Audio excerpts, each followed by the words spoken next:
తర్వాత కొన్ని ప్రార్థన అవసరతలు ఉన్నాయి, జ్ఞాపకం చేయండి. మరి మొట్టమొదటిగా దేవుని వాక్యాన్ని విందాం. నిద్ర వచ్చేవారు అందరూ హల్లెలూయా చెప్దాం. హల్లెలూయా. అంటే చాలాసార్లు బాడీ ప్రజెంట్లో ఉంటుంది, మైండ్ ఆబ్సెంట్లో ఉంటుంది కదా.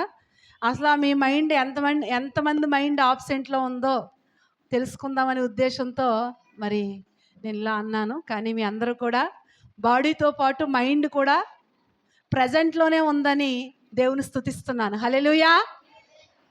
ఎందుకంటే బాడీ ప్రజెంట్లో ఉండి మైండ్ ఆబ్సెంట్లో ఉంటే మనము దేవుని సన్నిధికి వచ్చి ఏ అనుభూతి పొందకుండా వెళ్ళిపోతాం. వచ్చిన వాళ్ళం వచ్చినట్టు వెళ్ళిపోతాం. ఎప్పుడు మైండ్ ఆబ్సెంట్లో ఉంటే మనం వచ్చిన వాళ్ళం వచ్చినట్టు వెళ్ళిపోతాం. కానీ దేవుని ఉద్దేశం ఏంటంటే వచ్చిన నీవు దేవుని ఆశీర్వాదం పట్టుకుని వెళ్ళాలి. దేవుని స్తోత్రం, హల్లెలూయా. దేవుని దీవెన పట్టుకుని తిరిగి వెళ్ళాలి. అది దేవుని ఉద్దేశం.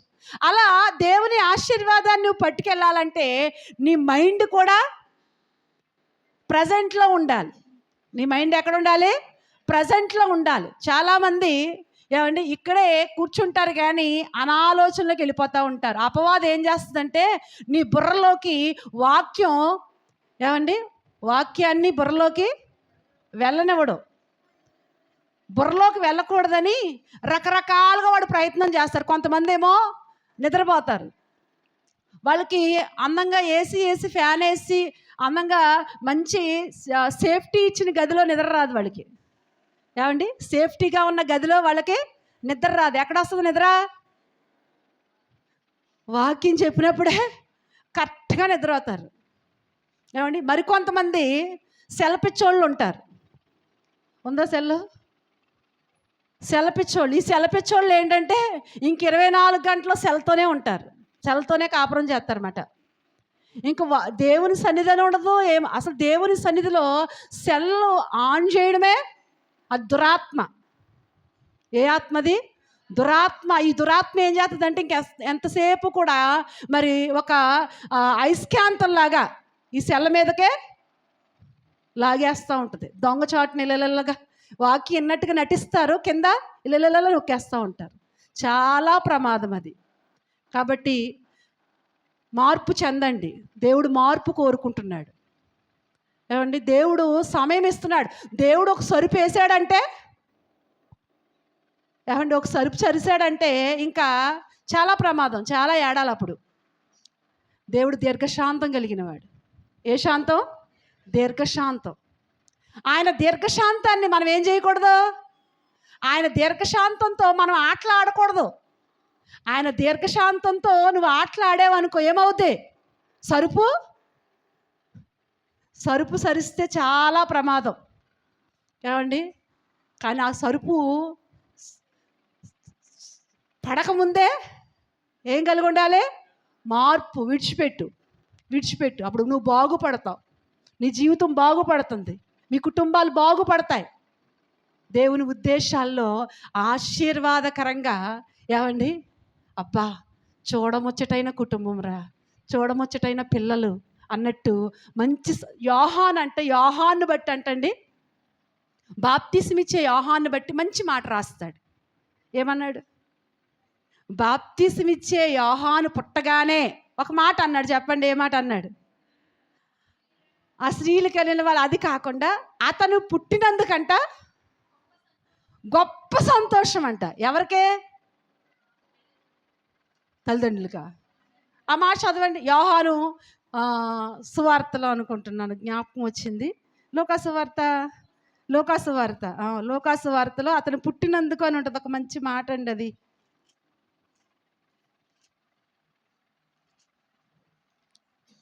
ఆ 17వ వచనం, 1వ అధ్యాయం 17వ వచనం.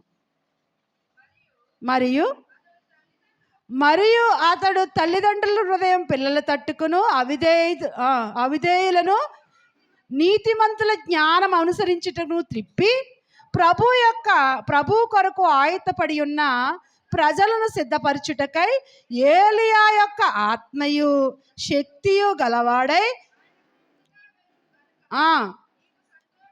నీకు సంతోషమును మహా ఆనందమును కలుగును. అతడు పుట్టినందున అనేకులు సంతోషిస్తారు. దేవుని స్తోత్రం. ఏమండి, అతను పుట్టినందుకు నీకును అంటే కుటుంబానికి సంతోషం, అతని పుట్టినందుకంట అనేకులు సంతోషిస్తారంట. దేవుని స్తోత్రం. హల్లెలూయా. నీ పుట్టుక, ఏమండి, నీ బ్రతుకు నీ ఇంటి వారికి ఎలా ఉండాలి? సంతోషాన్ని ఇచ్చేదిగా ఉండాలి. దేవుని స్తోత్రం. అబ్బా, మా బిడ్డలంటే మంచి బిడ్డలండి, లేకపోతే మంచి భార్య అండి, నాకు మంచి భర్త అండి అని, మంచి బిడ్డలండి నాకు అని కుటుంబం వారికి సంతోషం ఇవ్వాలి. నువ్వు పుట్టినందుకు నీ పుట్టుక అంతటితో కుటుంబంతో సరిపెట్టుకోకుండా అనేకులకి ఏం కలగాలంట? సంతోషం కలగాలి అంతేగాని ఈ రోజుల్లో అది లేదు. ఎలా ఉంది పరిస్థితి? దుఃఖం. ఏమండి, దుఃఖం. పుట్టిన కన్నందుకు తల్లిదండ్రులకి దుఃఖమే. ఏమండి, పెళ్ళి అయిన తర్వాత భర్తకి దుఃఖమే, భార్యకి దుఃఖమే. అలా తయారైపోతున్నారండి. జాగ్రత్త. దేవుని బిడ్డలుగా మనం అనేకులకి, కుటుంబానికి అనేకులకి సంతోషంగా ఉండాలని ఈ రోజున ప్రభు పాదాల దగ్గర కూర్చోబెట్టాడు నిన్ను. దేవుని స్తోత్రం. హల్లెలూయా. మన బ్రతుకు ఒకవేళ లోకంలో ఉండగా మనం అలాంటి వారమే. లోకంలో ఉండగా మన బ్రతుకులు దుఃఖం, తల్లిదండ్రులకి దుఃఖమే, ఏమండి, కుటుంబం వారికి దుఃఖమే. కానీ అలాంటి బ్రతుకులు తీసుకొచ్చి ఎక్కడ కూర్చోబెట్టాడు? ఇప్పుడు మహోన్నతుడు, మహాగణుడు, సైన్యములకు అధిపతి గొప్ప దేవుడు తన పాదాల దగ్గర కూర్చుండి పెట్టుకున్నాడు. దేవుని స్తోత్రం. ఏమండి, ఇప్పుడు మనం అందరం ఎక్కడున్నాం? ప్రభు పాదాల దగ్గర ఉన్నాం. ప్రభు పాదాల దగ్గర ఉన్న మనం ఏం చెయ్యాలి? మరియా ప్రభు పాదాల దగ్గర కూర్చుని ఏం చేసింది? చెప్పండి అమ్మ, ఏం చేసింది? దేవుని మాటలు కూర్చుకుంది. దేవుని స్తోత్రం. ఇప్పుడు మనం కూడా ఏం చేయాలి? దేవుని మాటలను మనం కూర్చుకుని, ఏమండి, మన జీవితాలు మార్పు చేసుకోవటానికి పరిశుద్ధాత్మ సహాయాన్ని అడిగి అలా సంతోషాన్ని ఇచ్చేవారిగా ఉండాలి. హల్లెలూయా. ఏమండి, కాబట్టి ఎంత గద్దించినా, ఎంత బుద్ధి చెప్పినా, ఇంకా సెల తీశారంటే మీ అంత దరిద్రులు లేరు. కాబట్టి సెల ముట్టుకోకండి వాక్యం అయ్యే వరకు. దేవుని స్తోత్రం. మార్కు సువార్త, దేవుని వాక్యాన్ని ధ్యానం చేసుకుందాం. మార్కు సువార్త 1వ అధ్యాయము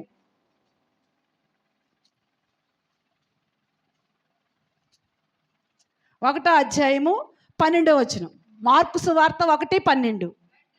వెంటనే పరిశుద్ధాత్మ ఆయనను అరణ్యములోనికి త్రోసుకుని పోయెను. ఆయన సాతాను చేత శోధింపబడుచు అరణ్యములో 40 దినములు అడవి మృగములతో కూడా నుండెను. మరియు దేవదూతలు ఆయనకు పరిచర్య చేయుచుండిరి. చిన్న ప్రార్థన అందరం చేద్దాం. దేవా, నాతో మాట్లాడని ప్రార్థన చేయ. ఒక్క నిమిషం.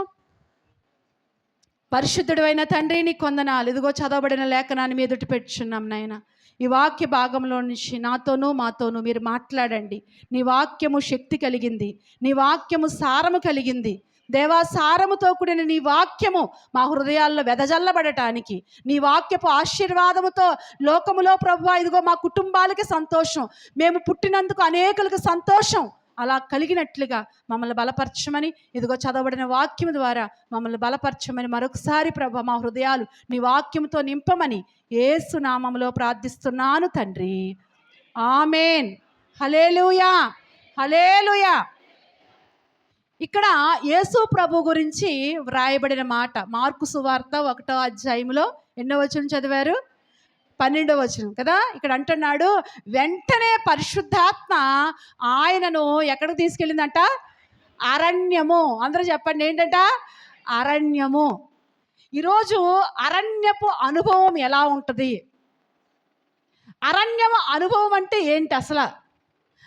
ఎందుకు అంటే ఇక్కడ యేసు ప్రభువుని పరిశుద్ధాత్ముడు అరణ్యపు అనుభవంలోకి నడిపించాడు. అలాగే పాత నిబంధనలో ఇశ్రాయేలు ప్రజలు ఏమండి ఎర్ర సముద్రం దాటిన తర్వాత ఏ అనుభవంలోకి నడిపించాడు? అరణ్యపు అనుభవంలో. ఎన్ని సంవత్సరాలు పెట్టాడు అక్కడ? ఎన్ని సంవత్సరాలమ్మా? 40 సంవత్సరాలు అరణ్యపు అనుభవంలో పెట్టాడు. ఈ అరణ్యపు అనుభవంలో 40 సంవత్సరాలు పెట్టిన తర్వాత ఎక్కడ చేర్చాడు? పరము కానాను. ఏమండి ఇప్పుడు అప్పుడు కానాను, ఇప్పుడు ఆ కానానే పరలోక రాజ్యము, పరదైసు. దేవుని స్తోత్రం, హల్లెలూయా. అయితే ఇప్పుడు బాప్తిసం అంటే ఎర్ర సముద్రం దాటడం అంటే, పాత నిబంధనలో ఎర్ర సముద్రం దాటడం, ఇప్పుడు క్రొత్త నిబంధనలో దేనికి పోల్చాడు పౌలు గారు? బాప్తిసానికి పోల్చాడు కదా. కొరింథీయులు రాసిన పత్రికలో చెప్తాడు కదా, బాప్తిసానికి పోల్చాడు. ఇప్పుడు మన అందరము కూడా రక్షించబడ్డాం కదా. రక్షించబడ్డామే. ఇంకా బాప్తిసం తీసుకునే వాళ్ళు ఎంతమంది ఉన్నారు ఒకసారి చేయి చూపించండి. బాప్తిసం తీసుకోవాలి ఇంకా ఎంతమంది ఉన్నారు ఒకసారి చేయి చూపించండి. 1 2 3 4 5 6 7 ఈ పిల్లలు సరే 7. ఏమండి మీరు రక్షణకి బాప్తిసానికి మరి సిద్ధపడండి. ఎందుకంటే ఏ క్షణం ఏం జరుగుతుందో తెలియదు. మనం నిన్నటి వారమే కానీ ఈరోజు వారము కాము. అంతలో కనబడి అంతలో మాయమైపోయే ఆవిరి వంటి బ్రతుకులు మనం కలిగి ఉన్నాం. కానీ నువ్వు బాప్తిసం, మారు మనసు బాప్తిసం పొంది ఉంటే ఎప్పుడు చచ్చిపోయినా కానీ ఎక్కడ ఉంటావు? దేవుని రాజ్యంలో ఉంటావు. నీవు వేసుకునే కాలు చెప్పుకి గ్యారంటీ ఉంది కానీ నీ జీవితానికి గ్యారంటీ లేదు. ఎప్పుడు ఏ క్షణాన ఈ లోకం విడిచిపెడతామో మనకి తెలియదు. బైబిల్ అంటుంది మనం నిన్నటి వారమే ఈరోజు వారము కాము. కాబట్టి మారు మనసు రక్షణ అనుభవంలో మీరుండండి. త్వరలో బాప్తిసానికి సిద్ధపడండి. ప్రార్థన చేయండి, దేవా నేను రక్షణ పొందాలని అడగండి దేవుణ్ణి. మారు మనసు పొందండి, బాప్తిసం పొందండి. అప్పుడు మీ పేరు జీవగ్రంథంలో వ్రాయబడదు. దేవుని స్తోత్రం, హల్లెలూయా. అక్కడ ఎర్ర సముద్రం దాటడం ద్వారా ఏమండి రక్షణ అనే అనుభవంలోకి వాళ్ళు వచ్చారు. బాప్తిసం అనే అనుభవంలోకి వచ్చారు. ఇప్పుడు బాప్తిసం అనే అనుభవంలోకి వచ్చిన తర్వాత ఆ ప్రజలని 40 సంవత్సరాలు అరణ్య యాత్ర గుండా నడిపించాడు. దేవుని స్తోత్రం. అలాగే రక్షించబడిన మనము కూడా, బాప్తిసం పొందిన మనకు కూడా ఈ లోకము ఒక అరణ్యము లాంటిది. ఈ లోకం ఎలాంటిది? ఒక అరణ్యము లాంటిది. అయితే ఈ అరణ్యములో ఎలాంటి అనుభవాలు ఉంటాయి అనేది ఒక 3 మాటలు 4 మాటలు చెప్పి నేను వాక్యాన్ని ముగిస్తాను. మొట్టమొదటగా అరణ్యం దేనికి పోల్చబడుతుంది అంటే భయానికి. ఏమండి అరణ్యం దేనికి గుర్తు? భయానికి గుర్తు. ఎందుకు? అరణ్యం అంటే ఏముంటాయి? ఏమండి రకరకాలైన మృగాలు ఉంటాయి. ఎటు వెళ్ళాలో తెలీదు.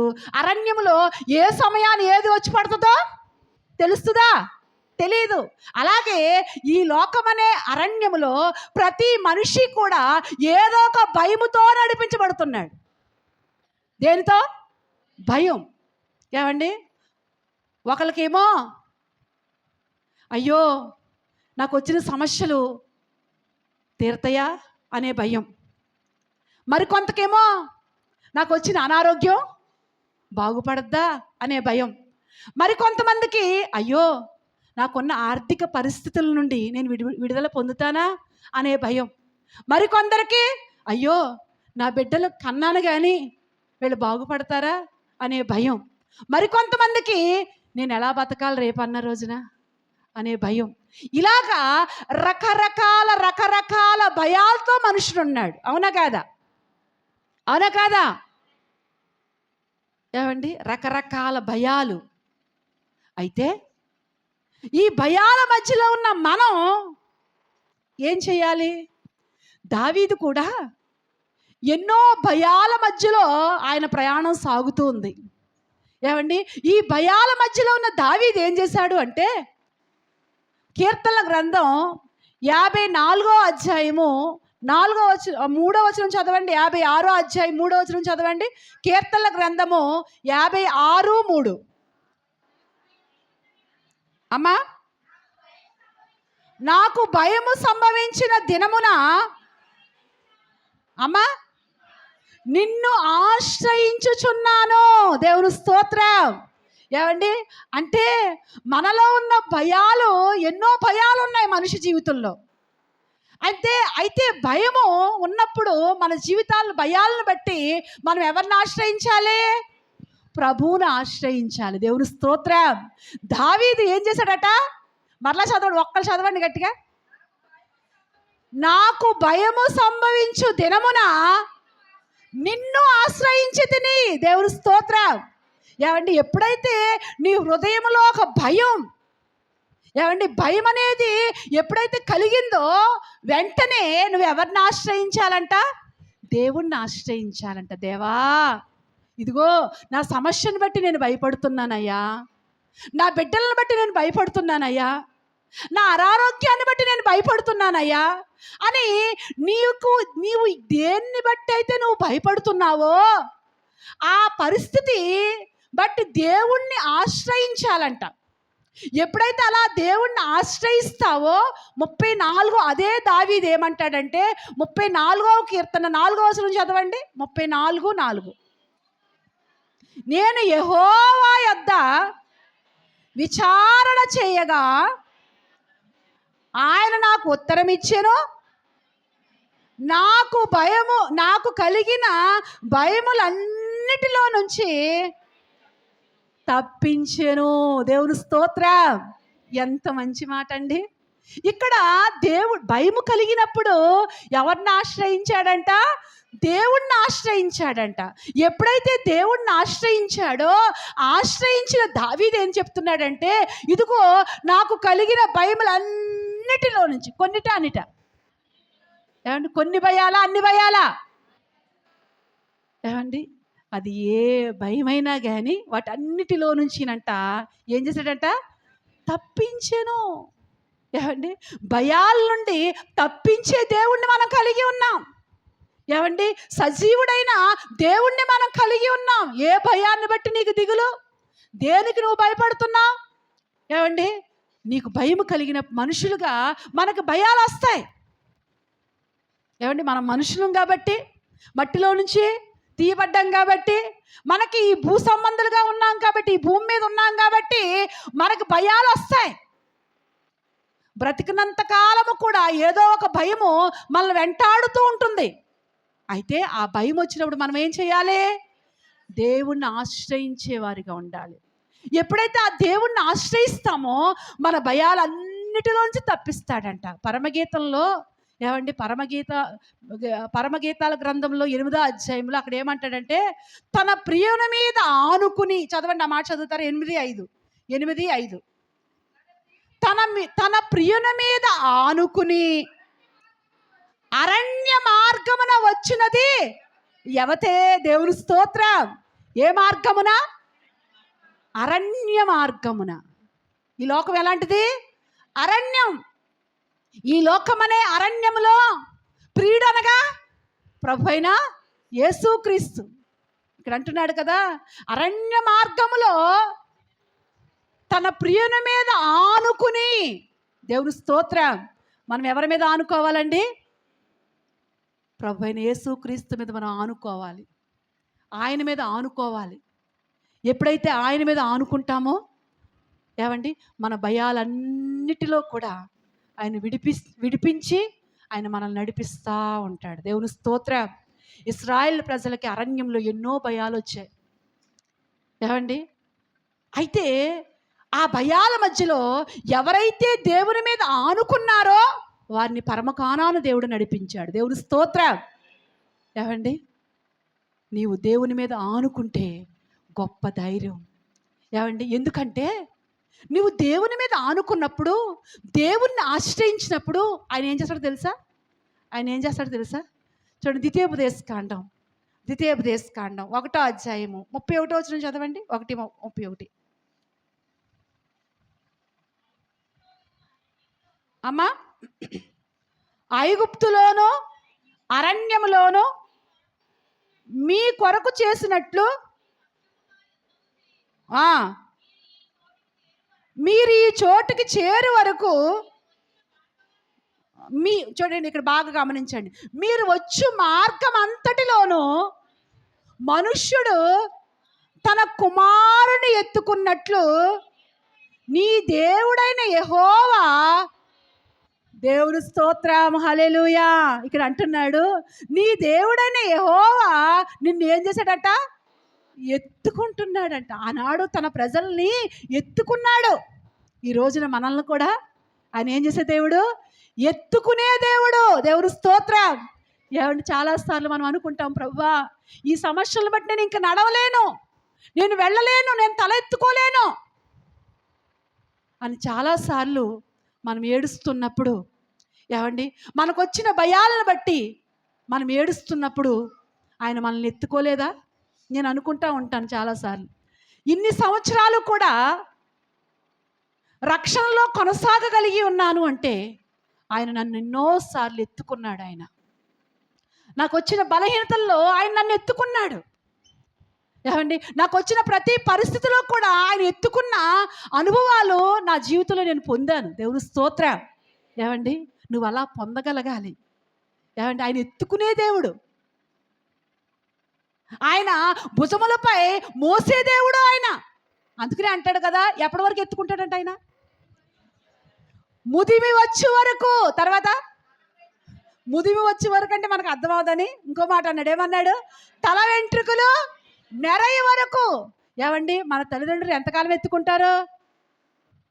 ఎంతకాలం ఎత్తుకుంటారు? 3వ సంవత్సరం 4వ సంవత్సరం దాకా ఎత్తుకుంటారా? ఇప్పుడు ఓపుకుంది అసలు. ఇప్పుడు మా విక్రాంతికి 2వ సంవత్సరం పూర్తయింది. రమ్య అయినా సూర్య అయినా ఒక 10 నిమిషాలు ఎత్తుకుని రెక్కలు ఆగేస్తుంటారు, దిగు.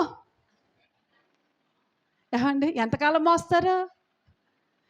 తల్లిదండ్రులుగా 2 సంవత్సరాలు పూర్తవి వరకు ఎత్తుకోవడమే కష్టం ఈ రోజులను బట్టి. పూర్వదినాల్లో అయితే 3 సంవత్సరాలు 4 సంవత్సరాలు దూడల్లాగా ఉన్నా కానీ ఎత్తుకు మోసేవారు. కానీ ఇప్పుడు ఏది ఓపిక లేదు, ఇదంతా లాగేస్తుందమ్మా అంటారు కాసేపు ఎత్తుకునేసరికి.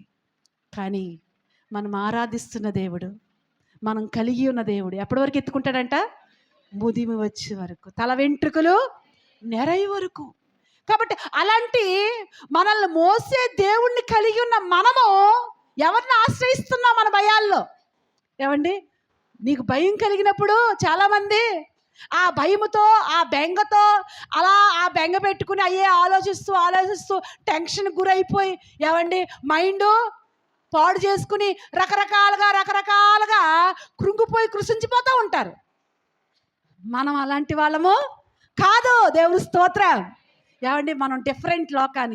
లోకస్తులైతే ఏమండి దేవుడు లేడు కనుక వాళ్ళకి ఎలా ఆశ్రయించాలో వారికి తెలియదు కనుక భయం కలిగినప్పుడు ఏం చేస్తారు? తాళ్ళు కట్టుకుంటారు. కొంతమంది ఏం కట్టుకుంటారు?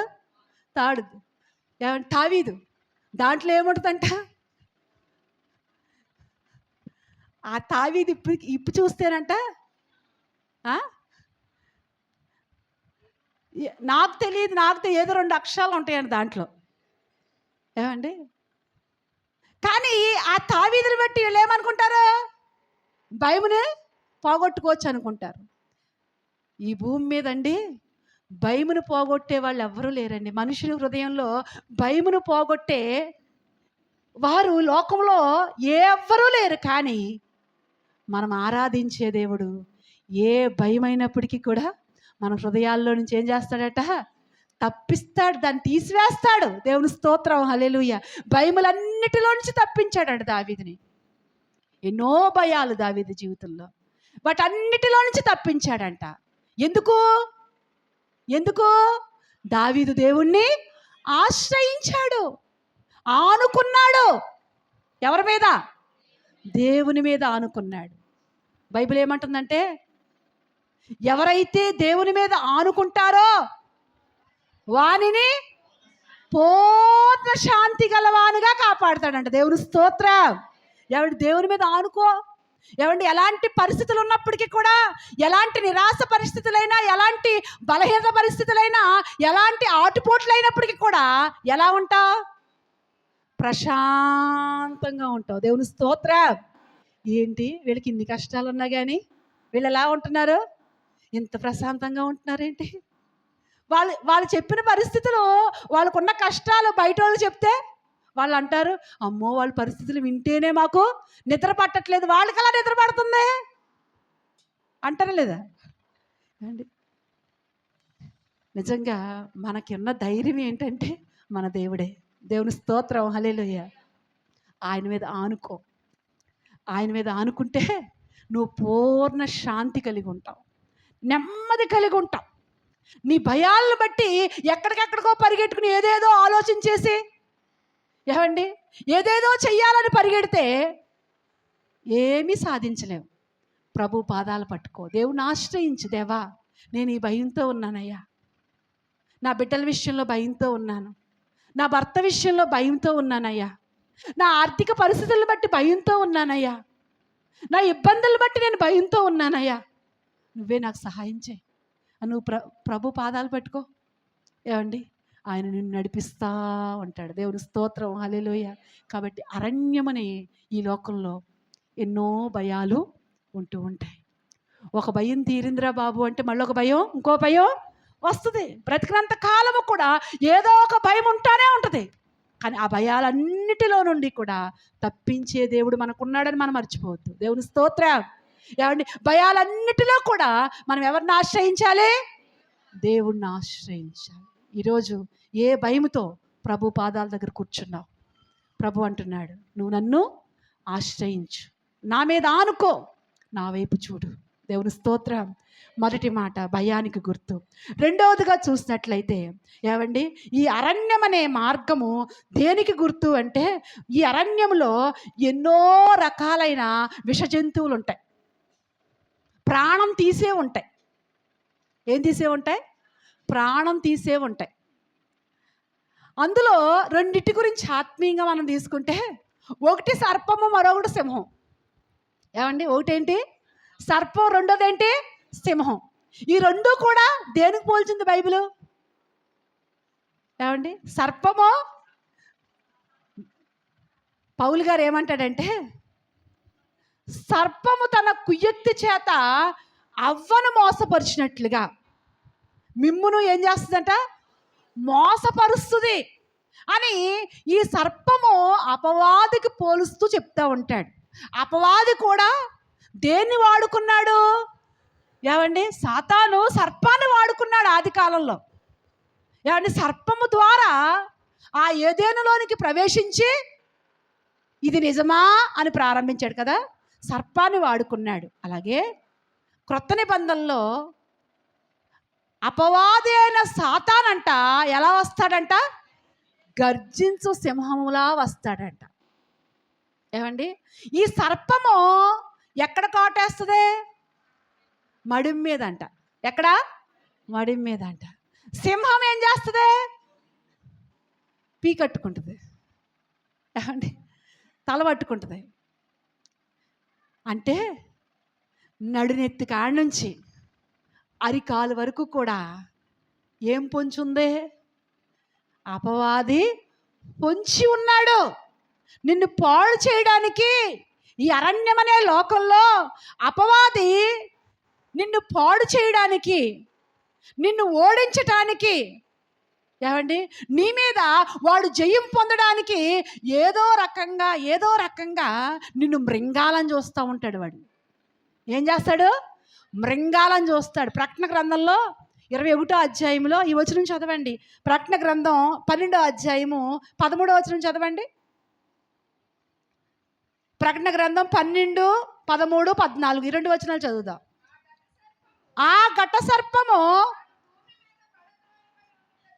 చూచి ఆ మగ శిశువును కనిన స్త్రీని అమ్మ ఏం చేస్తుంది? హింసించెను. అందువలన అరణ్యములో ఉన్న ఎగురునట్లు పక్షిరాజు రెక్కలు. దేవుని స్తోత్రం. ఏమండి ఇక్కడ స్త్రీ అనగా సంఘం. ఏమండి సంఘాన్ని మృంగడానికంట, సంఘంలో ఉన్న ప్రతి ఒక్కరిని కూడా మృంగాలని అపవాదంట వెతుకుతూ ఉన్నాడంట. ఎవరు దొరుకుతారా అని. కానీ ఏమండి వాడు మృంగాలంటే దేవుడు అవకాశం ఇవ్వాలి. దేవుడు అవకాశం ఇవ్వందే మృంగలేడు వాడు. దేవుని స్తోత్రం, హల్లెలూయ. అయితే నీవేం చేయాలంటే ఏమండి, నువ్వు అపవాదిని ఎదిరించగలిగిన శక్తి నీలో ఉండాలి. దేవుని స్తోత్రం, హల్లెలూయ. సంఘాన్ని మృంగడానికి ఆది కాలం నుండి కూడా వాడు ప్రయత్నం చేస్తానే ఉన్నాడు. ఏమండి, ఇప్పటికి కూడా వాడు ఏం చేస్తున్నాడు? సంఘం, భూమి మీద సంఘం లేకుండా చేయాలని ప్రయత్నం చేస్తున్నాడు. ఈ భూమి మీద ఏమి లేకుండా, సంఘం లేకుండా చెయ్యాలని ఆది కాలం నుండి కూడా వాడు ప్రయత్నాలు జరుగుతూనే లేదా? అందుకనే క్రైస్తవ్యం లేకుండా చెయ్యాలని, అసలు దేవుణ్ణి నమ్ముకున్న వాళ్ళే ఈ భూమి మీద ఉండకూడదంట. ఏమంటే ఎన్ని శపథాలు చేస్తున్నా తెలుసా? ఎన్ని శపథాలు చేస్తున్నారంటే రాను రాను ఇంకా దేవుణ్ణి, యేసు ప్రభు ఇది మతం, ఈ మతంలోనికి కలవనివ్వం మేము అని శపథాలు చేసుకుంటున్నారండి గొప్ప గొప్ప వాళ్ళు.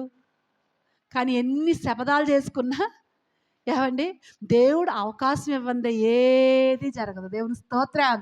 సంఘం, ఈ భూమి మీద సంఘాన్ని మృంగాలనుకుంటున్నాడు సాతాను. కానీ దేవుని అనుమతి లేకుండా సంఘాన్ని ఎవడో కూడా మృంగలేరు, సంఘాన్ని పాడు చేయలేడు. దేవుడు అవకాశం లేకుండా ఏమండి అపవాదంట ముట్టలేడు. మనల్ని కాటేయడానికి మాత్రం ఏం చేస్తాడు?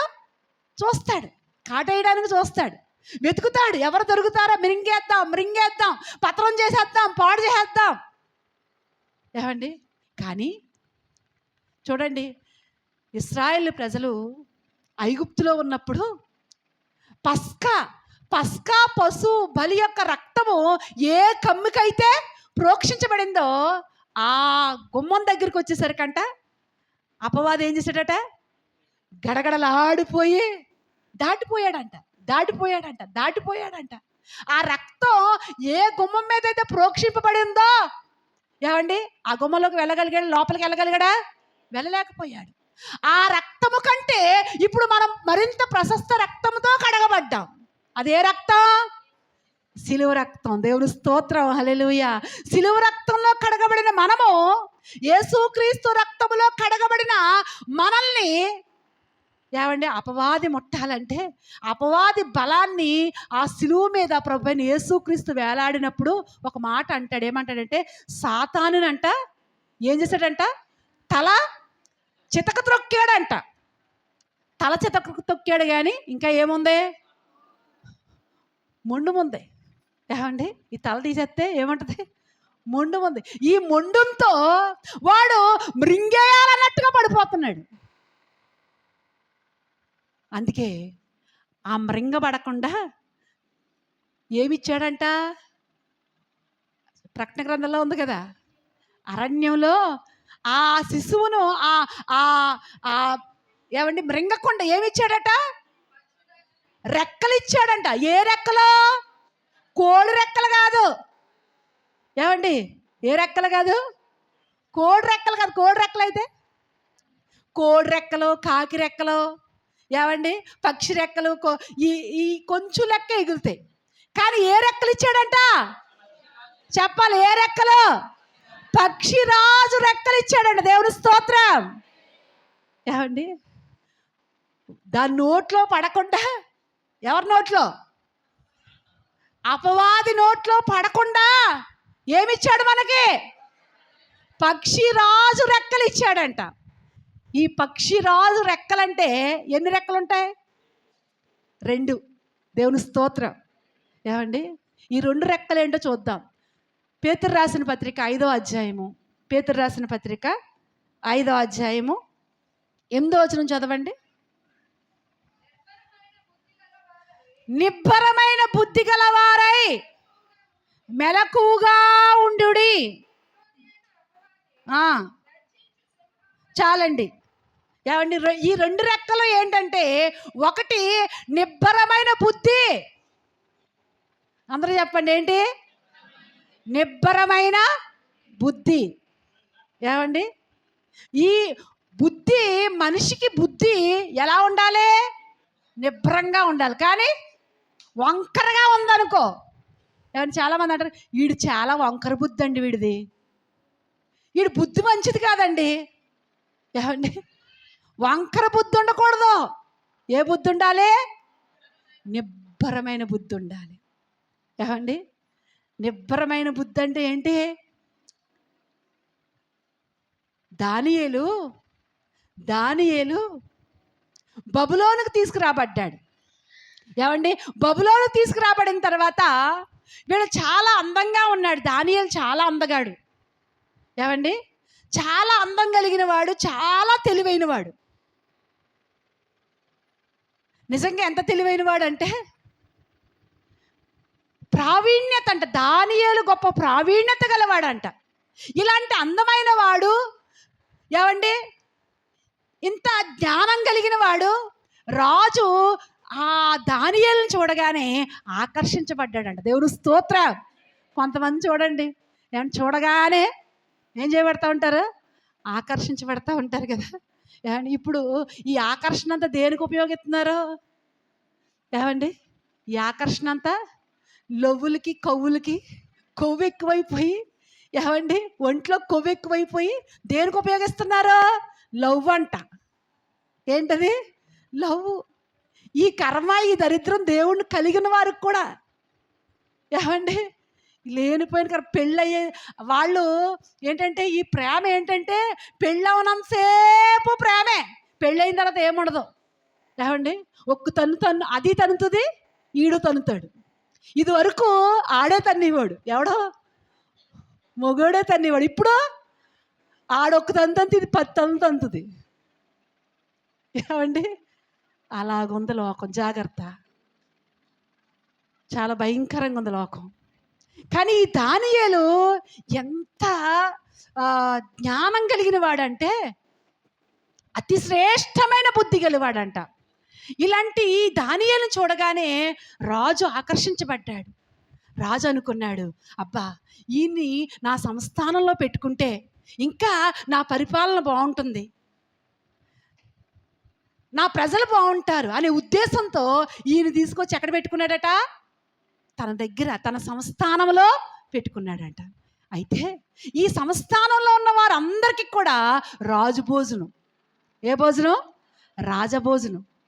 అయితే ఈ రాజభోజనం దానియేలు దగ్గరికి తేబడింది. వెంటనే ఈ దానియేలు ఏమన్నాడు తెలుసా? ఏమన్నాడు? నేను ఒక తీర్మానం ఉంది నాకు. ఏముందే?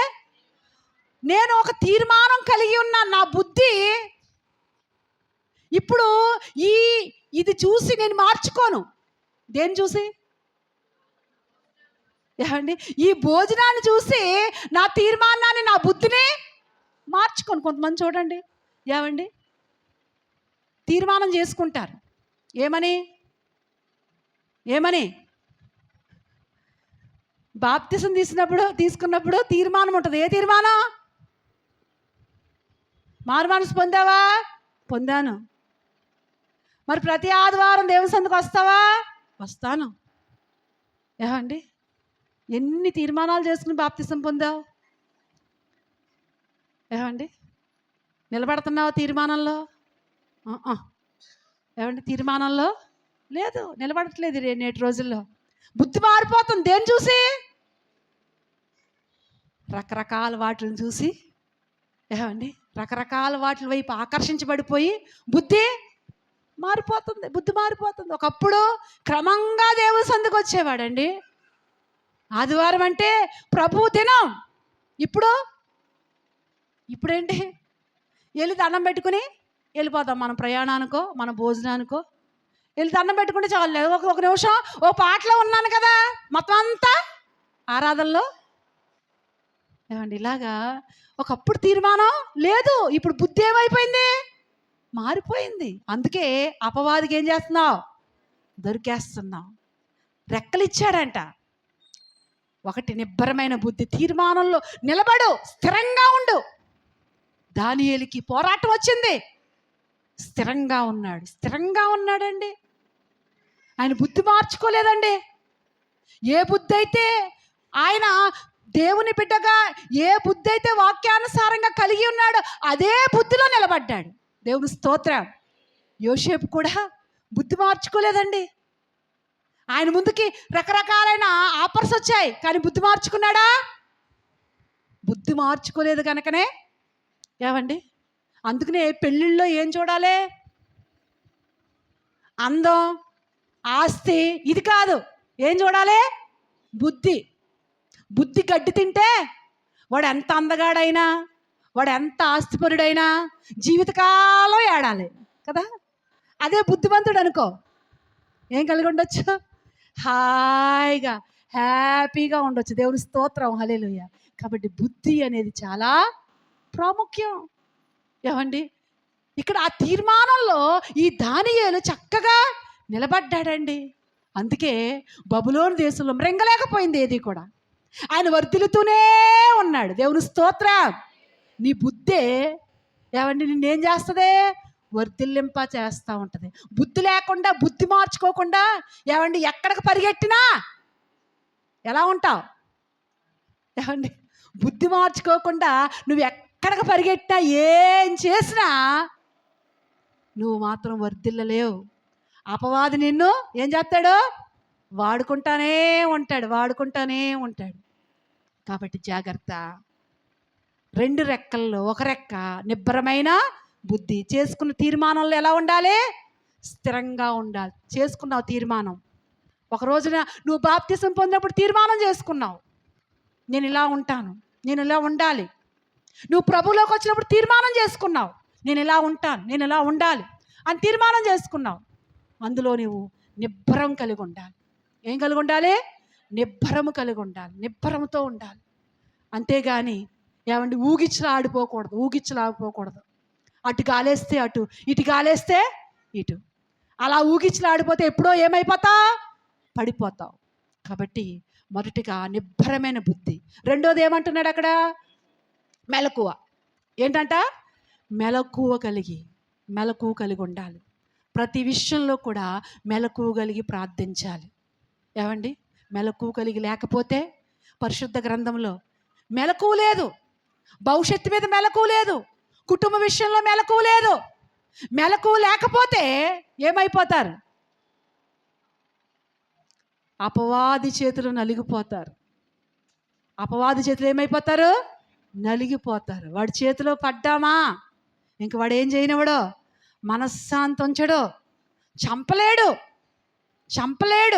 ఎందుకంటే నువ్వు దేవుని బిడ్డవు కాబట్టి, ఏమండి క్రీస్తు రక్తములో ప్రోక్షించబడ్డావు కాబట్టి నిన్ను చంపలేడు.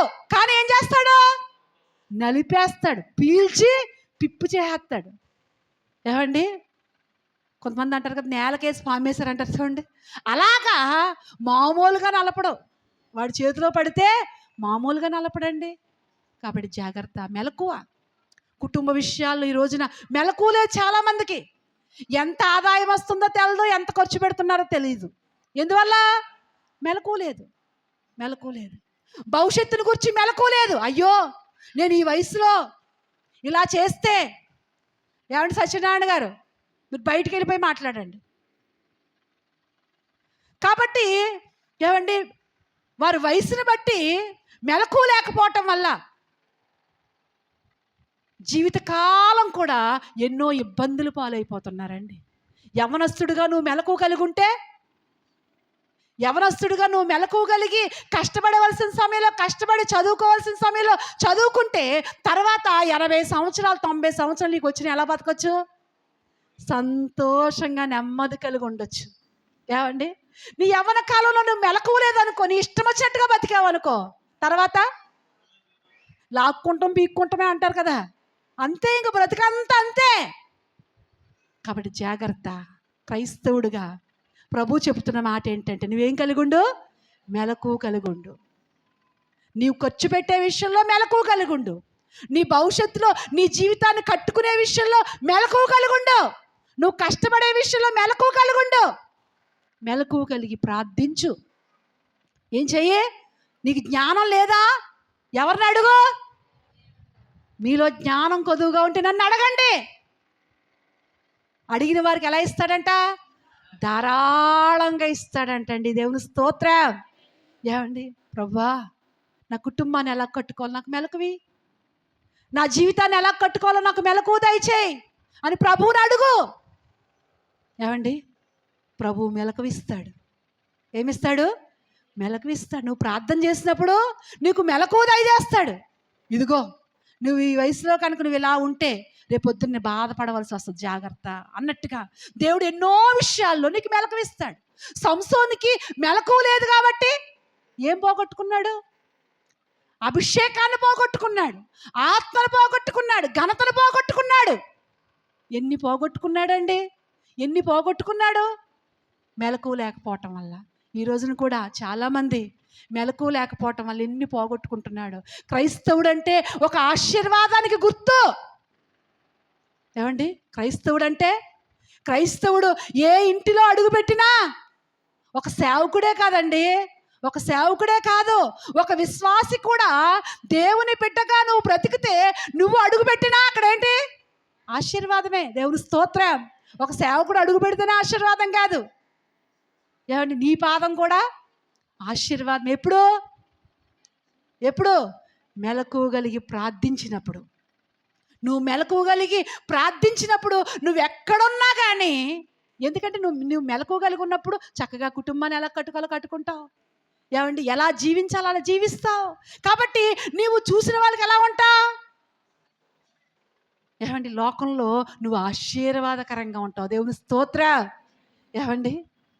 బైబిల్లో అంటాడు, 10 మంది అంట ఒక యూదుని చెంగు పట్టుకుని ఏమంటారంట? ఇదిగో మీ దేవుని దగ్గరికి మేము కూడా వస్తాం అనే రోజులు రాబోతున్నాయంట. దేవుని స్తోత్రం. హల్లెలూయా. అలాగా యూదుడిగా, క్రైస్తవుడిగా నిన్ను వెంబడించాలంటే నీలో ఏముండాలి? మెలకువ కలిగి ప్రార్థించే అనుభవం ఉండాలి. మెలకువ లేకుండా ఏమంటే నీ ఇష్టం వచ్చినట్టుగా బ్రతికితే సాతానుడు నిన్ను ఏమండి వాడు తిప్పుకుంటా ఉంటాడు. నువ్వు లోకానికి ఎలా ఉంటావు? అమ్మో వాళ్ళు దేవుణ్ణి నమ్ముకున్నారు కానీ ఏమండి వాళ్ళు ఎలా ఉన్నారు? అన్యుడి కంటే దరిద్రుడు అన్నట్టుగా ఉంటారు కొంతమంది. కాబట్టి జాగ్రత్త. దేవుని పిల్లలుగా మనం మెలకువగలిగి ప్రార్థించాలి. ఒక రెక్క దేవుడిచ్చాడు, మరొక రెక్క ఏంటమ్మా? నిబ్బరమైన బుద్ధి. ఈ 2 రెక్కలు మర్చిపోవద్దు. ఇవి పక్షిరాజుకున్న రెక్కలు. ఒకటేంటంట? అందరూ చెప్పండి, ఏంటి? నిబ్బరమైన బుద్ధి. రెండో రెక్క ఏంటి? మెలకువగలిగి ప్రార్థన. ఏమండి? ఈ 2 రెక్కలతో మనం ఏం చేయాలి? పక్షిరాజు ఏం చేస్తుంది? పైకి పైకి పైకి పైకి ఎగురుతా ఉంటుంది. మనం ఏం చేయాలి? ఏమండి? మెలకువగలిగిన ప్రార్థనతో, నిబ్బరమైన బుద్ధితో ఏమండి పైకి పైకి పైకి పైకి ఎక్కడి వరకు ఎగరాలి? పరలోకం వరకు ఎగిరిపోవాలి. దేవుని స్తోత్రం. ఒకరోజు ఏమండి హానోకు నడిచి నడిచి నడిచి నడిచి దేవుడితో కొనిపోయాడంట. మనం కూడా ఎగిరి ఎగిరి ఎగిరి పరలోకానికి వెళ్ళిపోవాలి. దేవుని స్తోత్రం. ఇది ఎన్నో మాట? 2వ మాట. 3వ మాట చూసినట్లయితే ఏమండి ఈ అరణ్యపు అనుభవం ఎలాంటిది అంటే, అరణ్యంలో ఎన్నో మృగాలు ఉంటాయి, ఎన్నో హానికరమైన జంతువులు ఉంటాయి కదా, దుష్ట మృగాలు ఉంటాయి అరణ్యంలో. అలాగే దేవుని పిల్లలుగా ఈ లోకంలో ఒక క్రైస్తవుడిగా బ్రతుకుతున్నప్పుడు ఏమండి ఎన్నో దుష్ట మృగాల లాంటి మనుషులు ఉంటారు. ఎవరంటారు? దుష్ట మృగాల లాంటి మనుషులు అని బైబిల్ చెప్తుంది. చూడండి, చదవండి. కొరింథీయులకు రాసిన పత్రిక, పౌలు గారు చెప్తున్న మాట చదువుదాం. కొరింథీయులకు రాసిన పత్రిక 15వ అధ్యాయము 32వ వచనం చదవండి. 15:32.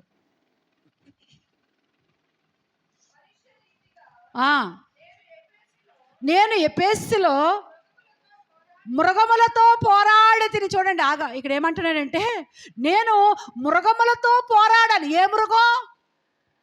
ఏమండి మృగాల్లాంటి మనుషులు. అందుకనే కొంతమంది అంటారు కదా, నువ్వు మనిషివా పశువా అంటారా? అనరా? ఏమండి నువ్వు మనిషివా పశు ఎప్పుడు అంటారా? మనిషిని నీతి వాళ్ళలో లేనప్పుడు ఏమండి మనిషివా పశువా అని ఉపయోగిస్తూ ఉంటారు కదా. ఇక్కడ పౌలు గారు ఏమంటున్నాడంటే, నేను మృగములతో ఏం చేశాను? పోరాడి తిని అంటాడు. తీతువు రాసిన పత్రికలో కూడా చూడండి. తీతువు రాసిన పత్రిక 1:12 చదవండి. 1:12. ఆ, ఆ. కేత్రీయులు ఎల్లప్పుడూ అబద్ధికులను దుష్ట మృగములంట. ఎవరంట? ఎవరు వాళ్ళు? కేత్రీయులు. కేత్రీయులు అంటే ఎలాంటి వారంట? దుష్ట మృగములంట.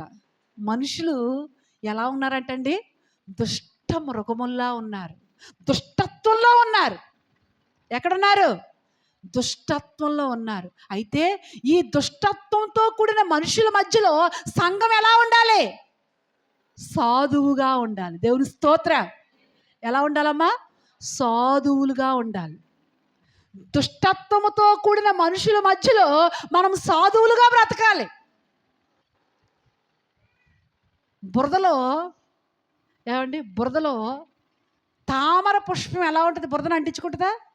అంటించుకోదు. అలాగే క్రైస్తవుడు కూడా బురదలో పెరుగుతున్న తామర పుష్పం లాంటి వాడు. దేవుని స్తోత్రం. ఏమండి, లోక దుష్టత్వాన్ని మనం అంటించుకోకూడదు. లోకంలో ఎంతో దుష్టత్వం ఉంది. ఏమండి, దుష్టత్వంతో కూడిన మనుషులు ఉన్నారు. ఒకడు బాగుంటే చూడండి, ఒకడు బాగున్నాడు, ఇంకొకడో చెడిపోయాడు. ఇప్పుడు ఈ చెడిపోయినాడు ఏమనుకుంటాడు? బాగున్నవాడిని కూడా చెడగొట్టాలి ఏదో రకంగా. వీడు చాలా మంచిగా చదువుకుంటున్నాడు, వీడికి మంచిగా వీడు మంచి ఫ్యూచర్ వచ్చేస్తుంది కాబట్టి నా బుద్ధులు వీడికి కూడా, వాడు బుద్ధులు అప్పడానికి అవసరమైతే నీ కొరకు ఏమండి ఎంత త్యాగమైనా చేస్తాడు వాడు. ఎందుకంటే వాడి టార్గెట్ ఏంటి? నిన్ను పాడు చేయాలి. ఏమండి, అందుకనే సెడపకుడా సెడవు అన్నట్టుగా ఏమండి చెరిపే దుష్ట మృగాలు ఉన్నాయి. దుష్టత్వంతో కూడిన మనుషులు ఉన్నారు. జాగ్రత్త. ఆ దుష్టత్వంలోనికి మనం కొట్టుకెళ్ళకూడదు.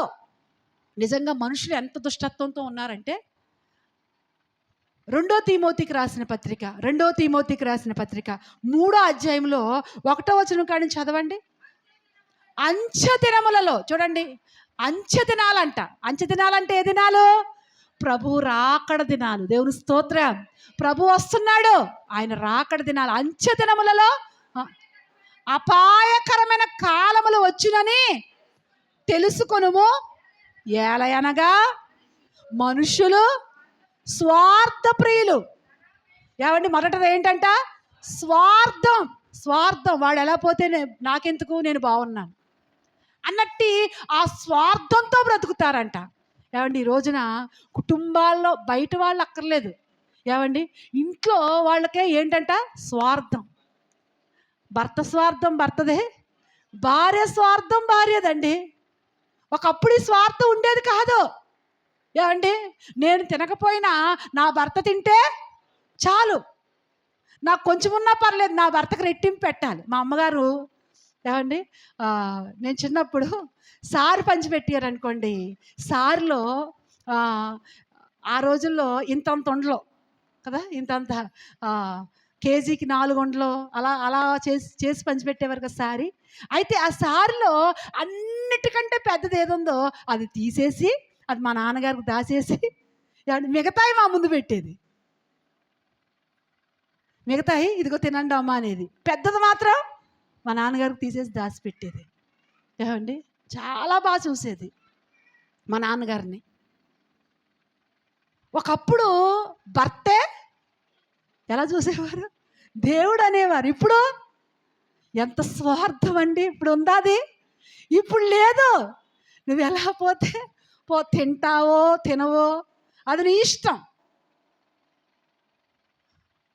నేను మాత్రం తినేయాలి. ఏమండి, కానీ అలాంటి వాళ్ళు ఇప్పటికీ ఇంకా ఉన్నారు. దేవుని స్తోత్రం. ఏమండి, స్వార్థం లేని వాళ్ళు ఇంకా ఉన్నారు. లేదా? ఉన్నారు. కానీ ఎక్కువ ఎవరున్నారు? స్వార్థ ప్రియులు. అంచె దినములలోనంట. అంచె దినములలో మనుషులు స్వార్థ ప్రియులు, ధనాపేక్షలు. అంటే ధనమే దేవుడు, డబ్బే దేవుడు. డబ్బు కంటే నాకు ఏది ఎక్కువ కాదు. ఏమండి, ధనమే దైవం అన్నట్టుగా ధనాపేక్షలు అంట నేటి కాలంలో. ఏమండి, మాట్లాడితే డబ్బు డబ్బు డబ్బు అంటూ డబ్బు వెనక పరిగెడుతున్న రోజులంట. ఇంకా ఎవరంట? బింకములాడువారు. బింకం అంటే ఏంటి? బింకాలంటే ఏంటి? మంచినీళ్ళు తాగినట్టుగా ఆడేస్తారు. ఏంటి? అబద్ధాలు. అబద్ధాలు, బింకాలాడు, నోరు. కొంతమంది అంటారు వీడు నోరు తెరిస్తే అబద్ధం రా బాబు. అబద్ధం ఏమండి అపోస్తుల కాలంలో చంపేసిందంట. ఎవరినే? అననీయ సప్పెరా అని. నిజంగా అదే చావు దేవుడు ఈ రోజుకి అనుమతిస్తే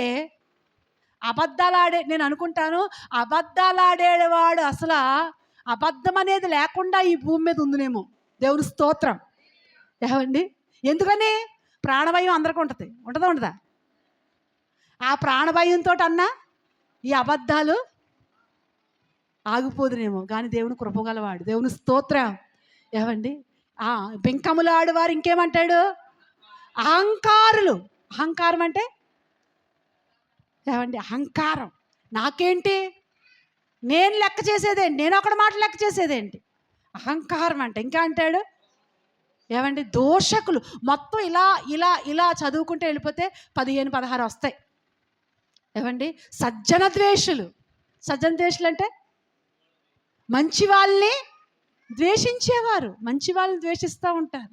ఎంత మంచిగా బతికినా ఏమండి ఎవరుంటా ఉంటారు?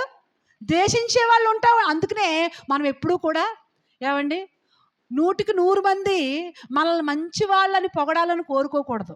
ఎందుకంటే యేసు ప్రభువే మంచోడు అవ్వలేదు అందరికీ. ఏమండి యేసు ప్రభువే అందరికీ మంచోడు అయ్యాడా? అవ్వలేదు. కాబట్టి మనల్ని ద్వేషించే వాళ్ళు ఉంటారు, దూషించే వాళ్ళు ఉంటారు. కానీ దేవునికి నీకు దేవుడు మెచ్చాలి నిన్ను. దేవుని స్తోత్రం. సజ్జన ద్వేషులుగా మనం ఉండకూడదండి. ఇంకేమంటాడు? ఏమండి సజ్జన ద్వేషులు, ద్రోహులు, మూర్ఖులు, గర్వాంధులు దేవుని కంటే సుఖానుభవం. దేవుని కంటే ఏమండి దేవుని కంటే కూడా ఏం కోరుకుంటారంటే వీళ్ళు? సుఖం, సుఖం, సుఖం. దేవుడు ఎంత సుఖం ఇచ్చినా కానీ ఇంకా వాళ్ళకి ఏంటంట? సుఖమే, సుఖమే, ఇంకా సుఖం లేదు. ఏమండి దేవుడు ఎన్ని ఇచ్చినా నిజంగా మనకు దేవుడు పరిచయంలో ఏమండి ఎన్నో వెసులుబాట్లు ఇచ్చాడు. ఇంకా ఏదో లేదని బాధపడుతూ ఉంటారు కొంతమంది. ఏమండి సుఖం, సుఖం. దేవుని కంటే కూడా సుఖాన్ని ప్రేమించేవారంట. కాబట్టి ఇలాగా మనుషులు అంటండి దుష్టత్వంతో దుష్ట మృగాలుగా అయిపోతారంట. ఈ దుష్ట మృగాల మధ్యలో ఈ అరణ్యములో దుష్టత్వంతో కూడిన మృగాలు ఉన్నాయి. వాటి మధ్యలో మనం ఎలా ఉండాలి చూడండి. దావీదంట దుష్ట మృగం చేత తరమబడుతున్నట్లుగా తరమబడుతున్నాడంట. ఎవరి చేత? సౌలు చేత. సౌలు అంట ఒక దుష్ట మృగంగా ప్రవర్తిస్తున్నాడంట. ఆ వచనం చదువుదాం చూడండి. సమూయేలు గ్రంథంలో, మొదటి సమూయేలు గ్రంథం 23:14 చదవండి. 23:14.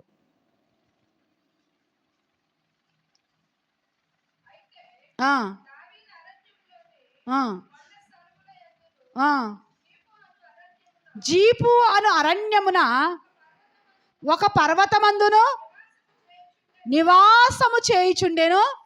సౌలు అనుదినము అతన్ని వెదకినను దేవుడు సౌలు చేతిలో పడకుండా అతనిని అప్పగించలేదు. తన ప్రాణము తీయుటకై సౌలు బయలుదేరినని తెలుసుకుని దావీదు జీపు అరణ్యములో ఒక వనమునందు దేవుని స్తోత్రం. ఏమండి ఈ సౌలు అనే ఈ దుష్ట మృగము ఎవరిని తరుముతుందంట? ఏమండి దావీదుని తరుముకుంటా వస్తుందంట. ఏమండి ఈ తరుముకుంటా వచ్చినప్పుడు ఈ దావీదు ఎక్కడ దాక్కున్నాడంట? వనములో దాక్కున్నాడంట. దేవుని స్తోత్రం. ఆ వనము అనగా ఏది? సంఘమే. దేవుని స్తోత్రం. ఏమండి వనము అనగా ఏంటి? అరణ్యములో. ఇప్పుడు సౌలు చేతిలో పడకుండా, ఈ దుష్టమృగము చేతిలో పడకుండా పారిపోయాడు. ఎవరు? దావీదు. పారిపోయిన దావీదు ఎక్కడికి వెళ్ళాడట? వనములోకి వెళ్ళాడంట. వనము అనగా దేవుని సంఘం. దేవుని స్తోత్రం. హల్లెలూయా. నిజమే, సంఘము. ఏమండి దుష్ట మృగము చేతిలో పడకుండా కాపాడేది ఇదంటే సంఘమే. సంఘమే. ఒక విశ్వాసిగా నీకు క్షేమాభివృద్ధి ఎక్కడా అంటే సంఘములోనే. ఏమండి, ఎందుకు అంటే లోకంలో ఎన్నో గొప్ప గొప్ప విద్యా కళాశాలలు ఉన్నాయి. కానీ ఎన్ని విద్యా కళాశాలలు గొప్ప గొప్ప సంవత్సరానికి ఏమండి 4 లక్షలు, 5 లక్షలు, 10 లక్షలు కట్టే కళాశాలలు ఉన్నాయి. ఉన్నాయా లేవా? ఉన్నాయి. ఎన్నో పెద్ద పెద్ద కళాశాలలు ఉన్నాయి. కానీ ఏ కళాశాలలో కూడా దొరకనిది, నేర్పనిది ఎక్కడ దొరుకుతుంది? సంఘములో దొరుకుతుంది. దేవుని స్తోత్రం. ఏమండి, గొప్ప గొప్ప ఈ భూమి మీద ఉన్న కళాశాలలు, ఏమండి ఎడ్యుకేషన్ కళాశాలలు ఎన్నో ఉన్నాయి. కానీ అవన్నీ కూడా నీకు టెక్నాలజీ నేర్పించవచ్చు. ఏమండి, ఈ లోకంలో బ్రతుకు తెరువు కోసం ఎన్నెన్నో నేర్పించవచ్చు. కానీ నీలో సాధువత్వాన్ని నింపేది, మృదువత్వాన్ని నింపేది, ఏమండి నీ జీవితంలో నువ్వు ఎలాగా బ్రతికితే నువ్వు దేవునికి దగ్గర అవుతావో నేర్పేది ఏది అంటే సంఘమనే వనమే. దేవుని స్తోత్రం. అందుకే సంఘము క్రీస్తు శరీరము. ఏమండి, సంఘమనే నిచ్చెన గుండానే మనం పరలోక రాజ్యం వెళ్ళాలి. కాబట్టి సంఘాన్ని ఎప్పుడూ కూడా నిర్లక్ష్యం చేయకూడదు. కొంతమంది ఆదివారం క్రైస్తవులే ఉంటారు. ఏమండి, ఉపవాస ప్రార్థన, నెలలో ఉపవాస ప్రార్థన అంటే నెలకొక్క రోజు ఉపవాస ప్రార్థనలో ఉండలేవా? ఏమండి, నెలకు సెకండ్ శనివారం ఉపవాస ప్రార్థనలో ఎంతమంది ఉంటున్నా? ఏమండి, మాకు కుదరదండి, మాకు కుదరదు అనుకుంటే ఎప్పటికీ కుదరదండి, ఎప్పటికీ కుదరదు. దేవుడు ఆయుష్ ఆరోగ్యం ఇవ్వమట్టే కదా మనం కష్టపడగలుగుతున్నాం. ఏమండి, దేవుడు ఆరోగ్యం ఇవ్వకపోతే, ఆయుష్ ఇవ్వకపోతే మనం ఎలా కష్టపడతాం? కాబట్టి ప్రార్థనా సమయాల్లో ఎందుకు పోగొట్టుకుంటున్నావు? నెల ప్రార్థన అంటే రారు. ఆల్ ప్రేయర్ అంటే ఏమంటే ఆల్ ప్రేయర్ అంటే సంఘం అంతా కలిపి రాత్రంతా ప్రార్థనలో ఉంటే దేవుడు ఎన్ని కార్యాలు చేస్తాడండి. ఈ రోజున కుటుంబాల్లో ఆశీర్వాదం లేదు. ఎందుకు అంటే సంఘాన్ని నిర్లక్ష్యం చేస్తున్నావు. ఏమండి, సంఘం అంటే ఏదో ఆదివారం ఆశ్రయించుకోవడానికి వచ్చినట్లుగా, ఏదో మరి వెళ్ళాలి కాబట్టి వచ్చినట్లుగా కాదండి. సంఘ సహవాసంలో నువ్వు ఉండాలి. ఎక్కడ ఉండాలి? సంఘ సహవాసంలో ఎప్పుడైతే ఉంటావో ఈ దుష్ట మృగాలు నిన్ను హాని చేయటానికి తరిమినప్పుడు నువ్వు ఎక్కడ దాచబడిన అనుభవంలో ఉంటావు. దేవుని స్తోత్రం. ఏమండి, ఈ సంఘం అనే వనములో నీకు భద్రత ఉంది. ఏముందమ్మా? భద్రత ఉంది. ఈ సంఘం అనే ఈ వనములో ఆశీర్వాదం ఉంది. అందుకనే దావీదు అంటాడు, నా జీవితకాలం అంతయు ఎక్కడ బ్రతకాలి? దావీదు అంతటి మహారాజు ఏమండి నా జీవితకాలం అంతా ఈ పట్టు పానుపు పైన ఉండాలనుకున్నాడా? లేదండి. ఆయన కోరిక చూడండి. ఆయన ముసలోడు అయిపోయిన తర్వాత కోరుకుంటున్నాడంట. ఏం కోరుకున్నాడు చెప్పండి? ఏం కోరుకున్నాడు? దేవా, నా కుటుంబము నిత్యము నీ సన్నిధిలో ఉండాలి. దేవుని స్తోత్రం. ఏం కోరుకున్నాడమ్మా? నా కుటుంబం, నేను నా జీవితకాలం అంతా నీ సన్నిధిలో ఉండాలని కోరుకున్నాడు ఒక చోట. మరొక చోట అంటాడు, నా కుటుంబము నిత్యము నీ సన్నిధిలో ఉండాలి. ఎందుకంటే దావీదు తెలుసు, అనుభవం దావీదుకి. దేవుని సన్నిధిలో, దేవుని సంఘంలో ఉన్న ఆశీర్వాదం దావీదు అనుభవించాడు. ఈరోజు నువ్వు అనుభవిస్తున్నావా? ఏమండి, సంఘంలో, సంఘం అనే వనములో నువ్వు దాచబడుతున్నావా? ఉగ్రత రాబోతుంది, భయంకరమైన పరిస్థితులు రాబోతున్నాయి. కాబట్టి సంఘం అనే వనములో దాచబడటానికి సంఘ సహవాసములో ఏకీభవించు. సంఘ సహవాసములో పాలు పంపులు పొందు. సమయాన్ని వృధా చేసుకోవద్దు. సమయాన్ని టీవీల దగ్గర, సెల్లల దగ్గర, వ్యర్థమైన వాటి దగ్గర సమయాన్ని వ్యర్థపరుచుకోవద్దు. 1,00,000 రూపాయలు పోతే మరలా సంపాదించుకుంటాం, కానీ సమయాన్ని పోగొట్టుకుంటే మరలా ఎన్నటికీ రాదు. కాటికి మనం ఒక్కొక్క అడుగు ముందుకి వేస్తున్నాం, అవునా కాదా? ఓ సంవత్సరం పూర్తయిందంటే ఎక్కడికే మనకు ఒక అడుగు ఎక్కడికి పడింది? కాటికాడకు పడుతుంది. అది మాత్రం మర్చిపోకు. పుట్టినరోజని ఏమండి సంకలు బాదుకుంటూ చేసుకుంటారు కొంతమంది. ఏమండి, అయితే ఆ రోజునే మనం జ్ఞాపకం చేసుకోవాలి. ఎందుకు?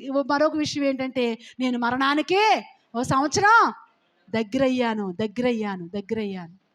కాబట్టి దేవుని బిడ్డలుగా ఏమండి, సంఘమనే వనములో దాచబడిన అనుభవం. సంఘ సహవాసం చాలా ప్రాముఖ్యమైనది. సమయాన్ని వ్యర్థపరచుకోవద్దు. ముసలమ్మ ముచ్చటలతో వ్యర్థపరచుకోవద్దు. కొంతమంది సమయాన్ని నీళ్ళలా ఖర్చు పెట్టుకుంటూ ఉంటారు. సమయాన్ని వృధా చేసుకుంటూ ఉంటారు. సమయాన్ని వృధా చేసుకుని తర్వాత ఏడ్చిన ప్రయోజనమో లేదు. సమయము నీకున్న ధనము కంటే, నీకున్న సమస్తము కంటే కూడా ఎంతో విలువైనది. దేవుని స్తోత్రం. ధనవంతుడు సమయాన్ని పోగొట్టుకున్నాడు. లోకంలో దేవుడిచ్చిన సమయం అంతటిని పోగొట్టుకున్నాడు. ఏడుస్తున్నాడు వెళ్ళిపోయి. అక్కడికి వెళ్ళి ఏడుస్తూ అంటాడు, మరలా నాకు సమయమే. దేనికి సమయం? భూమి మీద బ్రతకడానికి సమయమే. కుదిరేదండి. ఎంత సమయం ఇచ్చాడు? వృధా చేసుకున్నాడు. తింటాం, తాగడం, పడుకుంటాం. ఇదే ఏమండి? సమయాన్ని నిర్లక్ష్య పెట్టుకున్నాడు. జాగ్రత్త. సమయాన్ని నిర్లక్ష్య పెట్టుకోవద్దు. సమయం దొరికిందా? ఈరోజు శుక్రవారం ప్రార్థనకి వెళ్దాం. ఈరోజు ఆల్ నైట్ నెలాఖరు, ఈరోజు ఆల్ నైట్ ప్రేయర్ ప్రార్థనకి వెళ్దాం. ఈరోజు సెకండ్ శనివారం ప్రార్థనకి వెళ్దాం. ఏమండి? సంఘ సహవాసంలో అడుగులై, సంఘ సహవాసంలో పాలు పంపులు పొందు. అనేక దుష్ట మృగాల నుండి నువ్వు కాపాడబడి భద్రపరచబడతావు. హల్లెలూయా. కాబట్టి అరణ్యపు అనుభవంలో ఉన్న మనం మొదటిగా భయాల్లో ఎవరిని ఆశ్రయించాలి? దేవుణ్ణి ఆశ్రయించాలి. రెండవదిగా సర్పము, సింహము లాంటి ఏమండి విష జంతువుల్లా సాతాను కాటేయాలని చూస్తున్నాడు. కాబట్టి మనం ఏం చేయాలి? నిబ్బరమైన బుద్ధి, మెలకువ కలిగిన వారిగా ఉండాలి. మూడవదిగా ఏమండి, ఈ అరణ్యంలో దుష్టత్వంతో కూడిన మనుషులు ఎంతోమంది ఉన్నారు. వాళ్ళందరి మధ్యలో మనము దాచబడాలంటే, భద్రపరచబడాలంటే ఎక్కడ ఉండాలి? సంఘం అనే వనములో మనము ఉండాలి. నాలుగోదిగా ఏమండి, నాలుగోది చెప్పి ముగిస్తాను. నాలుగోది ఏంటంటే, అరణ్యంలో ఉన్న మనిషి ఏమండి, ఒక వ్యక్తి అరణ్యంలో ఉన్నాడు అనుకోండి. అరణ్యంలోంచి బయటపడాలంటే, అరణ్యంలోంచి బయటికి రావాలంటే దారి తెలుస్తుందా? తెలీదా? తెలదు. ఏమండి? అరణ్యంలో చిక్కుకున్న వాడికి ఎటు వెళ్ళాలో తెలియదు. అలాగే ఈ లోకమనే అరణ్యంలో ప్రతి మనిషి కూడా మార్గం ఎరగని స్థితిలో ఉన్నాడు. ఏమండి? మార్గం ఎరగని స్థితిలో ఉండగా ప్రభువైన యేసుక్రీస్తు ఈ లోకానికి వచ్చి ఆయన అన్నాడు కదా, నేనే మార్గం అన్నాడు. దేవుని స్తోత్రం. హల్లెలూయా. ఈ అరణ్యంలో ఉన్న మానవుడు ఏమండి బయటికి వెళ్ళడానికి మార్గం తెలియనట్టుగా అక్కడికక్కడే ఎలాగ కొట్టుమిట్లాడుతున్నాడో మనిషి కూడా యేసు ప్రభు లేనంత కాలము కూడా ఎలా వెళ్తాడో పుణ్యలోకం, ఎలా వెళ్తాడో పరలోక రాజ్యం ఎవరికైనా తెలుస్తుందా? యేసు ప్రభు లేకపోతే తెలుస్తుందా? గమ్యమో తెలియదు, గురి లేదు. కానీ యేసు ప్రభు దగ్గరికి రాగానే ఏమొచ్చింది? గురి, గమ్యం. దేవుని స్తోత్రం. హల్లెలూయా. క్రైస్తవుడు గురి గమ్యం ఎరిగిన వాడుగా ఉంటాడు. ఎందుకంటే అరణ్యములో మార్గాన్ని కలగజేసినవాడు. అందుకనే యెషయా గ్రంథంలో 43 అనుకుంటున్నాను చూడండి. యెషయా గ్రంథంలో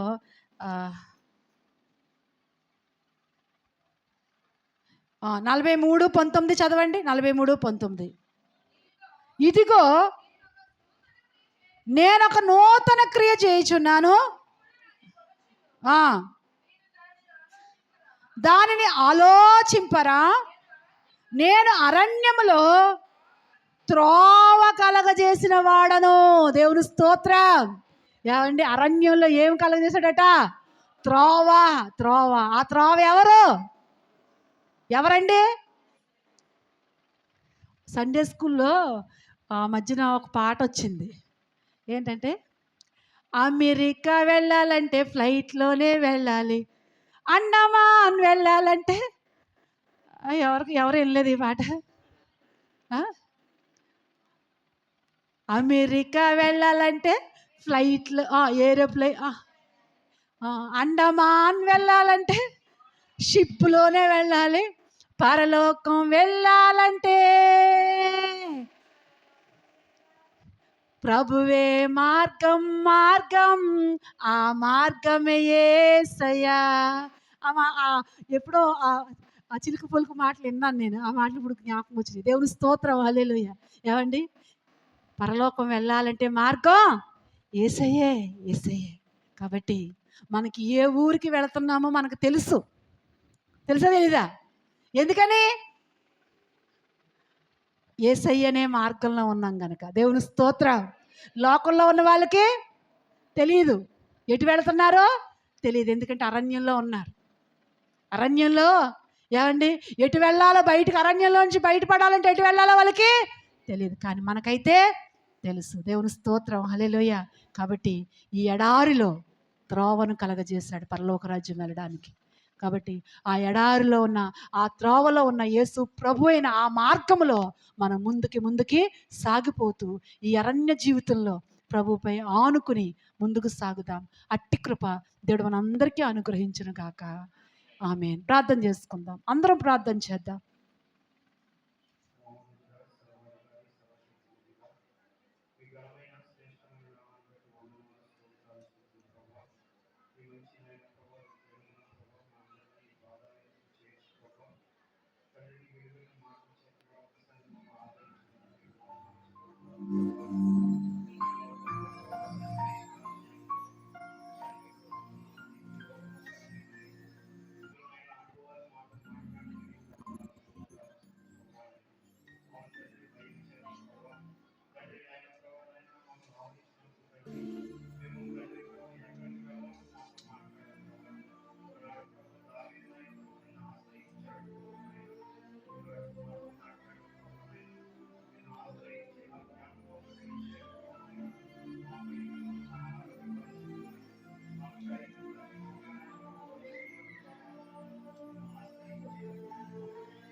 చేద్దామండి. అలాగే మరి సంటి అనబడుతున్న వాళ్ళ కోడలు గారికి గర్భవతి అంట. కాబట్టి దేవుడు మంచి బిడ్డనిచ్చినట్లుగా, తేలికైన ప్రసవం ఇచ్చినట్లుగా ప్రార్థన చేద్దాం. పరిశుద్ధుడైన తండ్రి, మీ కొందనాలు, స్తుతులు, కృతజ్ఞతలు నాయన. ఇదిగో నాయన, ఈ దినం నీ సన్నిధిలో ఈ పునరుద్ధాన సమయంలో తండ్రి నాయన నిన్ను కొనియాడడానికి, కీర్తించడానికి మీరు మాకు ఎంతో సహాయం చేశారు. నీ వాక్యం ద్వారా కూడా మీరు మమ్మల్ని బలపరిచినందుకు నీకు వందనాలయ్యా. ప్రభా, ఇదిగోను తను నిజమే, మేము అరణ్యపు అనుభవంలో ఉన్నామని, అరణ్యపు అనుభవంలో ఏ ఏ యొక్క పరిస్థితులు కలుగుతాయో, మేము ఎలా ఏం చేయాలో ఎన్నో విషయాలు మా ముందు పెట్టారు. విన్నట్టు ప్రతి మాట కూడా నాయన మేము నెమరవేసుకుని ప్రభా ఆ ప్రకారంగా బ్రతకటానికి మమ్మల్ని బలపరచండి తండ్రి. నీకు స్తోత్రములు. సంఘము నీది, పిల్లలు నీ పిల్లలు నా తండ్రి. ఇదిగో నాయన, సంఘం అనే వనాన్ని మాకు ఇచ్చావు.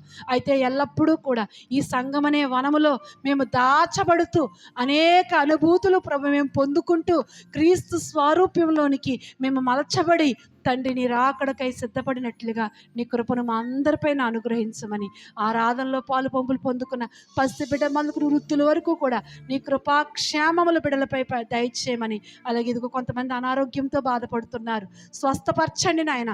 సత్యనారాయణ అనబడుతున్న బిడ్డ ప్రభు ఎంతో ప్రభు నాయన బలహీనుడుగా ఉన్నాడని చెప్పారు. ఆ బిడ్డను మీరు బాగు చేయండి. నీకు అసాధ్యమైంది లేదు నాయన. అలాగే తండ్రి నాయన, ఇదిగో ప్రభా సిస్టర్ గారు మోకాల నొప్పులు కూడా మీరు స్వస్థపరచండి నాయన. అలాగే సంటి అనబడుతున్న వాళ్ళ కోడల విషయంలో ప్రభు ఎంతో విశ్వాసంతో ప్రార్థించమని కోరారు. మంచి బిడ్డనివ్వండి ప్రభా, తేలికైన ప్రసవం దయచేయండి. వాళ్ళ కుమారి వాళ్ళ తోటికోళ్ళకు కూడా మంచి బిడ్డను దయచేయండి. అలాగే కొంతమంది బలహీనులుగా ఉండి ప్రార్థన చేయమని కోరారు. ప్రతి ఒక్కొక్కరి కొరకు ప్రార్థిస్తున్నాను నాయన. మీరు గాయపడ హస్తం చేత మీరు ముట్టి స్వస్థపరిచి ఆరోగ్యం దయచేయండి నాయన. ఇదిగో పసిబిడ్డ మల్లుకుని వృద్ధుల వరకు కూడా నీ కృపాక్షేమములు ప్రతి ఒక్కరిపైన మెండుగా అనుగ్రహించి మహిమ పొందమని త్వరగా రాబోతున్న యేసయ్య పరిశుద్ధ నామములో ప్రార్థించి స్తుతించి అడిగి వేడుకుంటున్నాం పరమ తండ్రి. ఆమేన్. తండ్రి అయిన దేవుని ప్రేమ, కుమారుని యొక్క యేసుక్రీస్తు కృప, పరిశుద్ధాత్మ యొక్క నేను సహవాసం ఎప్పుడు ఎల్లప్పుడు కూడిన మనకును ఇరులోక పరిశుద్ధులకును సదాకాలము తోడై కడవరకు నడిపించి ఆదరించును గాక. ఆమేన్. ఆమేన్. అందరికీ వందనాలండి. వందనాలు.